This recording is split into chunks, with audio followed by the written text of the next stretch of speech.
बोल जयकारा बोल मेरे श्री गुरु महाराज की जय। श्री स्वामी अनुभूत देव अनुरागी जी महाराज परमहंस सहज योगेश्वर जी ने एक घटमंजूषा नाम का बहुत ही सुंदर ग्रंथ लिखा है, जिसमें पहले अध्याय में प्रारंभिका में बताया है कि यह घटमंजूषा नाम का सद्ग्रंथ साधक भक्तों के निज कल्याण के लिए लिखा गया है। सत्य के मार्ग में आजकल मनुष्य बहुत कम चल पा रहा है। सारी दुनिया के लोग असत्य की ओर दौड़ रहे हैं। सबके दिमाग में धन पैदा करने की होड़ लगी हुई है। चाहे वह धन किसी भी प्रकार से आना चाहिए। धन के लिए मानव झूठ, छल, कपट, दम, बेईमानी, चोरी, धोखा, हिंसा, घूसखोरी, किसी भी प्रकार का घोटाला करने के लिए तैयार है। इस असत्य काले धन की ओर लोग भाग रहे हैं। दूसरी ओर सत्य, सच्चाई, सच्चे मार्ग की ओर आदमी कैसे जा सकता है? फिर भी संत सद्गुरु की ओर जाकर भक्ति की कमाई का सच्चा रास्ता मिलता है। यानी चाहे वो कितना भी असत्य मार्ग पर चले, लेकिन फिर भी संत सद्गुरु अपनी अमृत वाणी सुना करके उस भक्त को अपनी ओर खींच लेते हैं और कहते हैं कि उसमें भी असत्य का पहरा लगा हुआ है।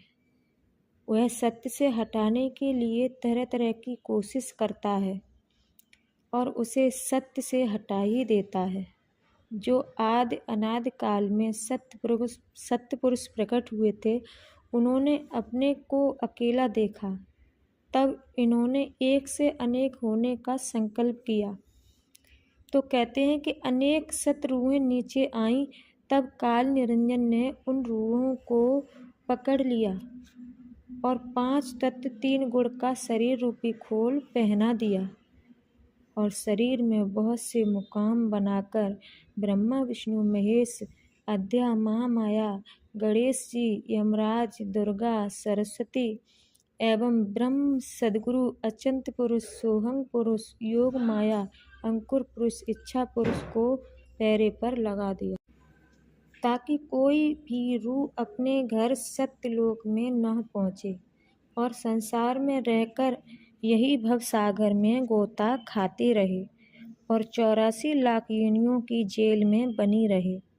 घट के अंदर 5 कोतवाल काम, क्रोध, लोभ, मोह, अहंकार आदि बिठाए, 10 इंद्रियां और 4 अंतःकरण, मन, बुद्धि, चित्त, अहंग तथा विषयों की 5 तन्मात्राएं जगा कर खड़ा कर दिया, जिससे यह रूह आत्मा इसी में उलझी रहे।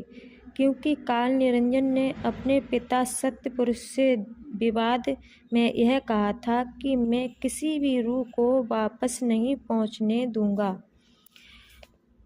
क्योंकि आपने मुझसे यही कहा कि अब तुमको मेरा कभी दर्शन नहीं होगा।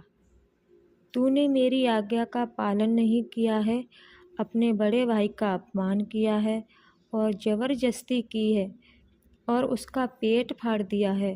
तभी से यह सत्य और असत्य का खेल चल रहा है। सत्य पुरुष सतलोक से जब कोई पूर्ण सद्गुरुदेव भगवान को भेजते हैं कि रूहों को असत्य से निकालो, सत्य का मार्ग बताओ, तब काल निरंजन पहले से ही हजारों गुरुओं को भेजकर जीव को जप, तप, व्रत, तीर्थ, भगवत भक्ति में अपने पुत्र ब्रह्मा, विष्णु, महेश की नाना कथाओं व लीला सिद्धियों के प्रयोग की महिमा में बांधकर उलझा देते हैं। जीव भगवान के नाम की भक्ति को ही मोक्ष मुक्ति का साधन समझकर सारे जीवन भर जुटा रहता है। वह उन्हें अपनी साधारण मुक्ति, साकाम, सारूप्य, सालोक्य, सायुज में बांधकर उसकी मनोकामना की पूर्ति कर सिद्ध प्रदान कर देते हैं। जीवात्मा का वास्तविक लक्ष्य पूरा नहीं हो पाता है और वह यही भवसागर में डूब जाता है। बार बार जन्मता है, बार बार मरता है। काल सत्य मार्ग पर ले जाने वाले सद्गुरु का रूप बनाकर साधक को रास्ते से हटाने के लिए यह कहता है कि मैं तुम्हारा भजन पूरा हो गया है, यानी तुम्हारा भजन पूरा हो गया है, अब भजन मत करो। तो साधक गुरुदेव भगवान की आज्ञा समझकर वहीं रुक जाता है। परंतु साधक जन ध्यान रखे कि काल निरंजन का बनाया हुआ रूप सद्गुरु के आकार से कुछ बड़ा होगा और उसकी वाणी में अंतर होगा। यही सच्चे मार्ग पर जाने की सावधानी है। सत्य पुरुष ने रूह के साथ सहज शब्द का मकरतार भेजा, उसी में सभी रूहें बंधी हैं। जब यह नियच्छर सहज शब्द घट में प्रवेश हुआ तो शून्य द्वीप से नीचे आया तो सचखंड में ओंग भमर गुफा पर सोहंग शब्द प्रकट हुआ। नीचे बिंब पड़ा तो काल ने शब्द के 2 टुकड़े कर दिए, सो और हंग, जिससे सुरत रूप पिंड के शब्द को पकड़कर ब्रह्मांड के शब्द को न पकड़ ले और उसके ऊपर ऊर्ध में सहज शब्द को पकड़कर सत्यलोक न जाए। काल निरंजन पिंड के दोनों शब्दों के बीच में विचार प्रकट कर देते हैं। उनकी पत्नी अद्या माया नींद जुमाई देती हैं, परंतु पूर्ण सद्गुरुदेव भगवान ऐसा करते हैं जिससे विचार खत्म हो जाते हैं। इसलिए दोनों शब्दों को जोड़ने का साधन बताकर तुरिया अवस्था में ले जाते हैं और उनके आगे तुरियातीत के आगे शब्द को सहज शब्द को पकड़कर यह दिव्य विमान में बिठाकर सीधा सतलोक में ले जाते हैं। बस यही तुम्हारा वास्तविक घर है। फिर भूल खत्म हो जाती है, जीव सुखी हो जाता है, फिर सत्य लोक में अमी का पान करता है और काल के जन्म मरण एवं 84 लाख योनियों के बंधन से छूट जाता है और संसार में सद्गुरुदेव जीव को चेताने के लिए आते हैं। तभी वह सत्य चेतन मोक्ष मुक्ति को प्राप्त हुई रूहें अपनी इच्छा से शरीर धारण कर वह इस संसार में आती हैं और साधक भक्तों के बीच में सत्संगत का आनंद लेती हैं। यह ऊपर की चढ़ाई सद्गुरुदेव की ही कृपा से प्राप्त होती है। सबसे पहले साधक को संसार में आकर घट में ऊपर से आई हुई सत्य शब्द की किरण से जो शब्द प्रकट होता है उसमें अपनी सूरत को जोड़कर ऊपर चढ़ना होता है। फिर क्रम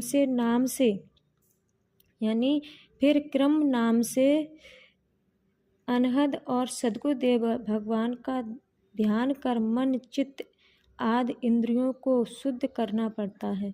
तब साधक भव सागर से पार होकर साधक से सिद्ध से सुजान बनने के लिए औगट घाट पर स्नान कर निर्मल मोक्ष विदेह मुक्त को प्राप्त होकर निर्बंध बन जाता है। यही जीव रूह का वास्तविक लक्ष्य है, यानी यही जीव रूह आत्मा का लक्ष्य है।